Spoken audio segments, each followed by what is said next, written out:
Benin have just gone through the first split. 16 minutes 42.44 for the split. The crowd today is bigger.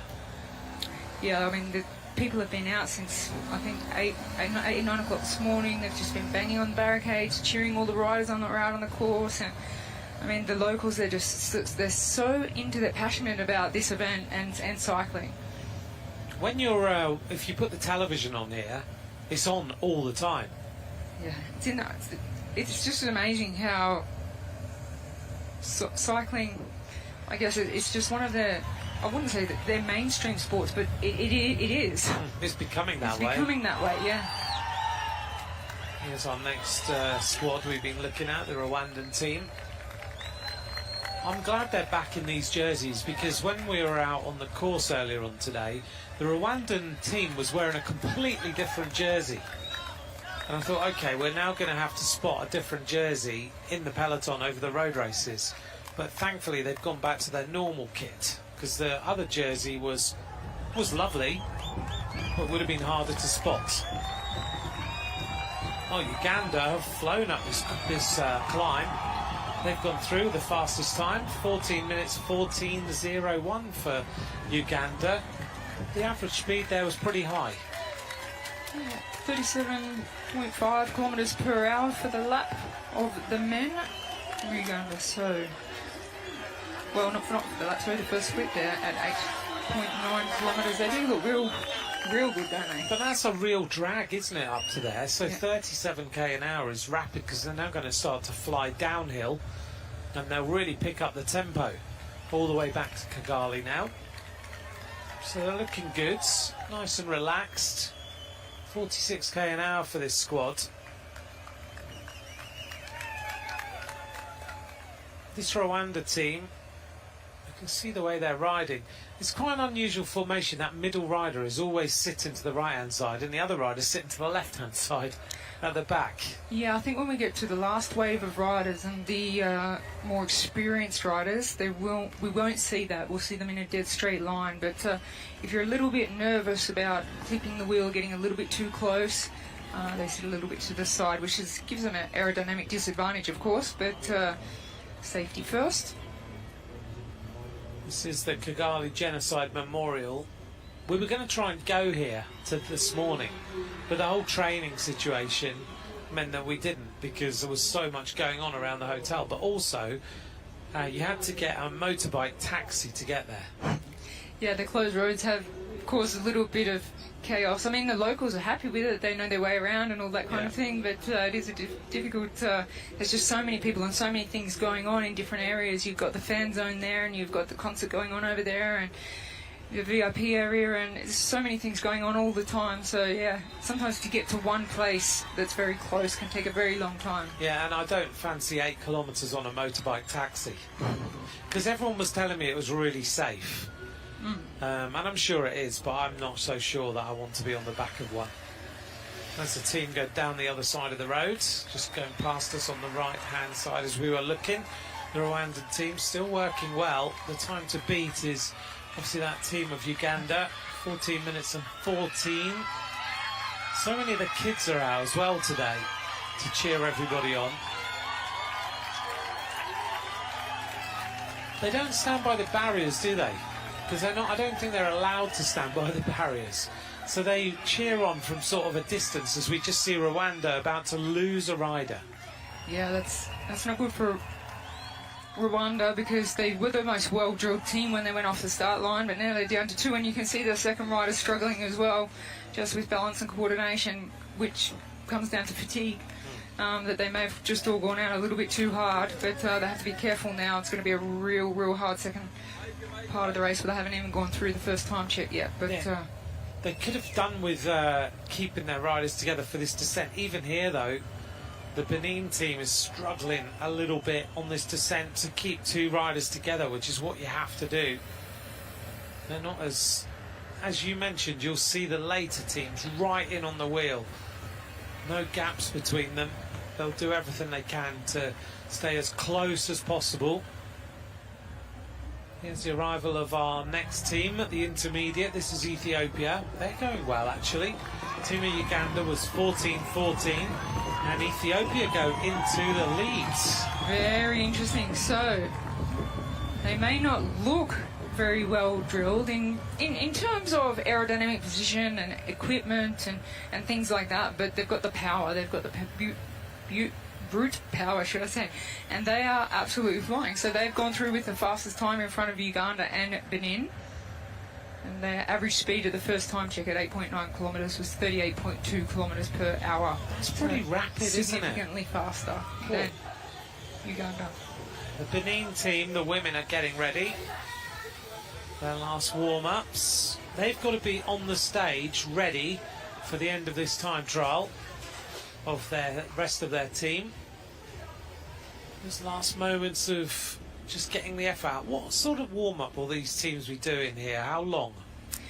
Well, it's interesting with the warm-up here at this particular World Championships, because you're at altitude and you do have that heat. It's not extremely hot, but it's a different type of heat. And as we've both experienced, Anthony, it's also quite a dusty air, so it's very hard to breathe. So with the warm-up, you want to be careful that you don't overdo it. So it's not every event is different, but it's not just a normal, Tour de France, Giro d'Italia, or a classics race warm-up. It's really got to be specific to your body and what you're capable of and your adaptation to this environment. It's funny, when you talk to the riders, and it doesn't matter whether they're male or female, all of them have said that it's not the legs, it's the lungs that are hurting.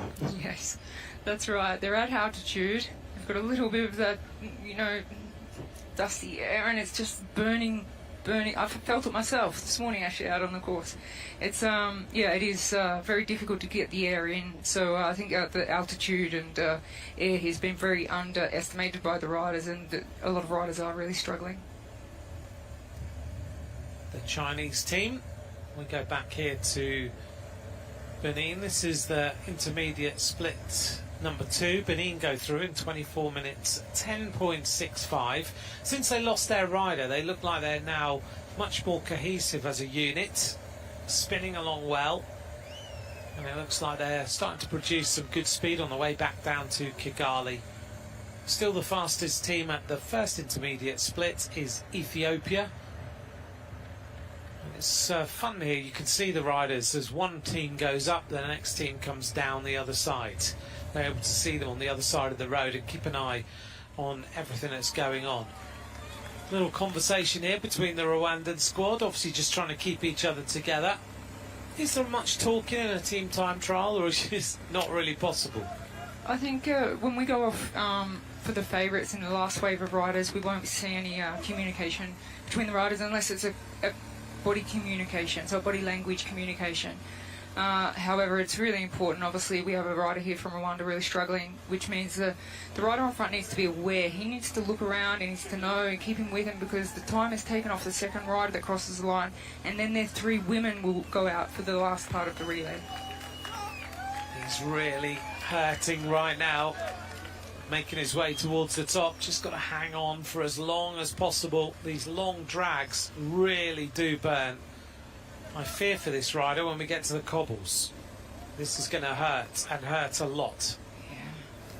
Hurting already before the first time check at the top, or near the top. This is the Rwandan team then, coming up to the first intermediate split. Let's see how they do. They're pretty close to it. They're just outside the time of Ethiopia. That's a good performance, isn't it? 4 seconds down, so they're in the ballpark.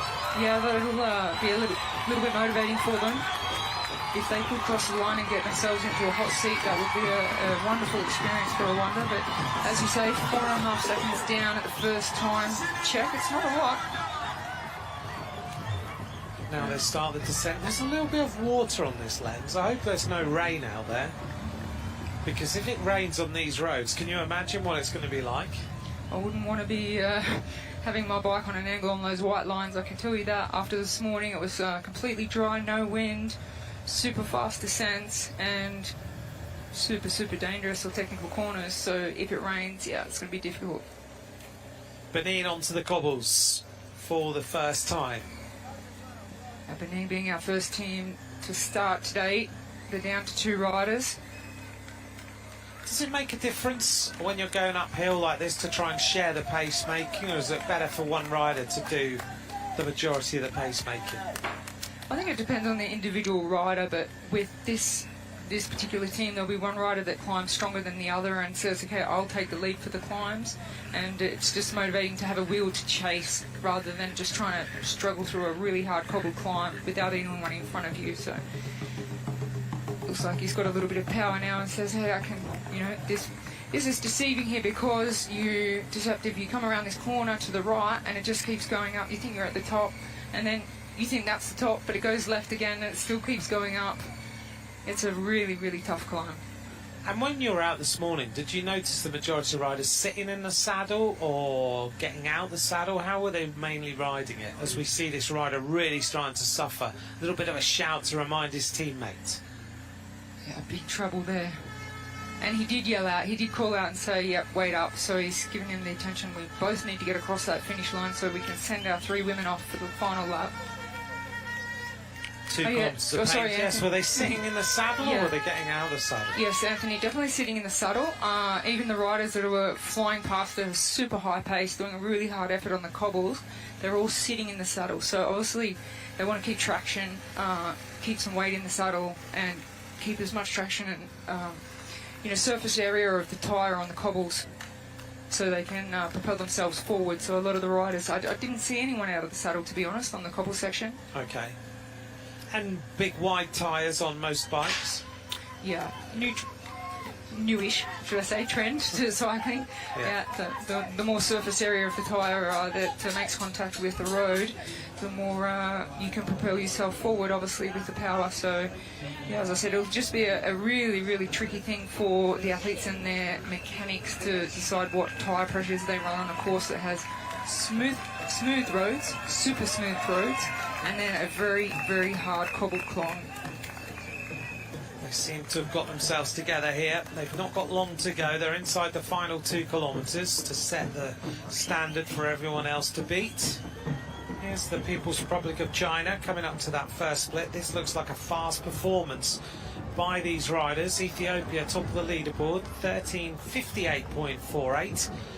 The Chinese squads are closing in now. It's not going to be a massive beating, but it's 21 seconds already for the Chinese squads.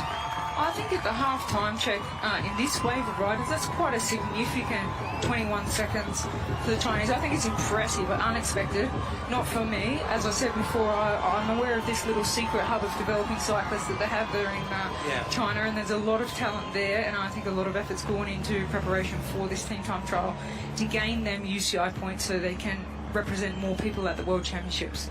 Do they have closed road circuits and things that are secretly built, or is it? They have a couple, yes. They do.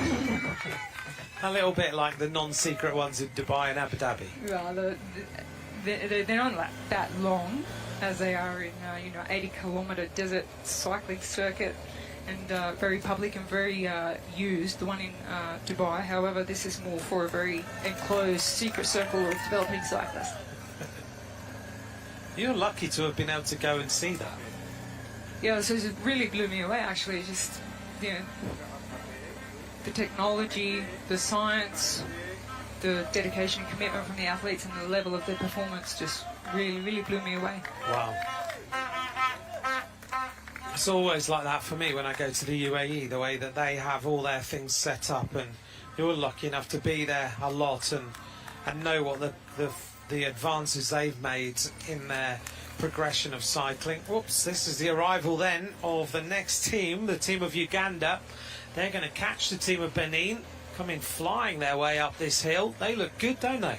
They do. They went through the first time check 37 seconds behind China, who went through the fastest, but they are coming home quite strong. We're going to catch them just before the top here. As we turn left, you get to the 1 kilometre to go point.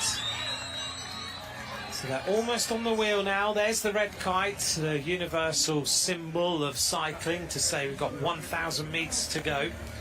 And now this is going to be a little difficult, Rochelle, because normally you have one team sitting on the ramp getting ready to go, and right now 2 teams are going to come in pretty much together. I don't know how they're going to deal with this and have enough space. I think they've just got about enough space for 2 teams to be alongside each other, but it's going to be very tight. Yeah, I think they'll have to slipstream a little bit. There is enough space to be side by side, but I think they will slipstream a little bit to get through the finish line. Here's the arrival of the 2 teams side by side. And then we've got to get the women underway alongside each other on the ramp. That's going to be a little challenge coming up now. You'll have 6 riders alongside each other on a ramp that's built, I think, for 6, is it? Just about. Yeah, the ramp built for 6. 3 riders will be going off that ramp. There we go. Oh, look. yes. Wow. They go off at the same time. It's literally going to be 2 teams at the same time going off the ramp. Now, this is complicated. Let's hope nothing happens. The Ugandan team is going to be given the nod first. Well, they are the stronger team, so then they'll be just off in the clear. And, well, we don't know with the women, they might not be as strong as their men were, so it'll be interesting to see. They've only got, they've got the full squad there, 3 to start with the women. They have that out, so Mary Alepa, Nantu Maria and Florence Nakagwa are about to get going for Uganda. Massive crowd cheering these riders on. The Ugandan team have finished and the other riders are given the off then, so everything is okay. They haven't gone exactly the same time. The Ugandan men came past us here, and the Benin team have just cracked a little bit towards the finish. The minute the second rider goes across the line, Benin are underway now. Kamani Awisu, Yetonda Kokuhude and Charlotte Matovi. Benin are underway. A real competition between those teams then. So at the end of the lap, 29 minutes 20 for Uganda, 4 minutes behind the team of Benin.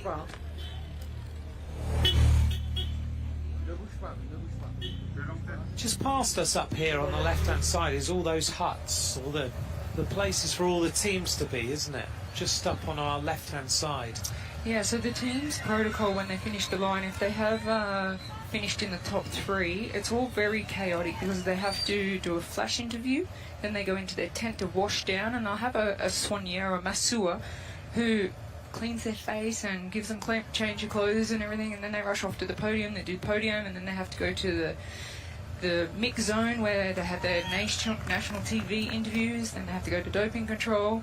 So we've got tents and things happening all around the finish line here. Yeah, there's loads of them.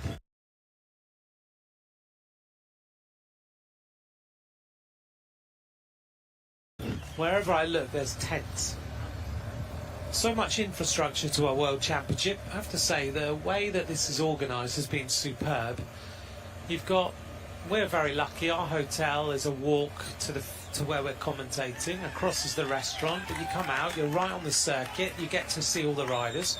So this morning, while you were riding, I managed to get to see Tadej Pogačar, Pauline Ferrand-Prévot, Demi Vollering, had a chat to her, Anna van der Breggen, Isaac Del Toro, Tom Pidcock, all of the riders out and about doing their reconnaissance, and it's right on the doorstep. And I've been at World Championships and you have with me, where we've had to get cabs, buses, ride there. Yeah, it's unbelievable here. I mean, from my balcony, I can literally call out to a rider that's riding past and say, "Hey, how you doing?"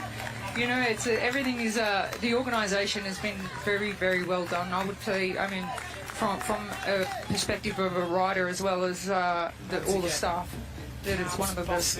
Right there. Yeah, I think we've been doing it for nearly 20 years, and one of the best organisations we've come across. So it's been very, very well done. Yeah, because you and I know that generally when we come to World Championships and you're talking to as we just see the arrival, let's bring this squad home. This is the team of Ethiopia. They've been riding well. They are just behind Rwanda as the fastest team through the second split. So Ethiopia just lost a rider just at the top of the climb. A little bit too much urgency. just needs to bring his teammate home because it's all about the second place rider, and that last finish is horrible. The team of Ethiopia about to go. Brian Abra, Haftu Raider, Circle in Watango, and they get going now. So Ethiopia are underway. They're the fastest team so far. If you're new to this discipline, we just saw the men finish their lap of the team time trial relay, and now the women will do one lap and finish it off. So they have to finish with 2 riders, so the time will be taken on the second rider. As we saw when the men came in, the time wouldn't have been taken from the first rider, so that effort to the finish line was not really beneficial. The time was taken on the second rider crossing the line.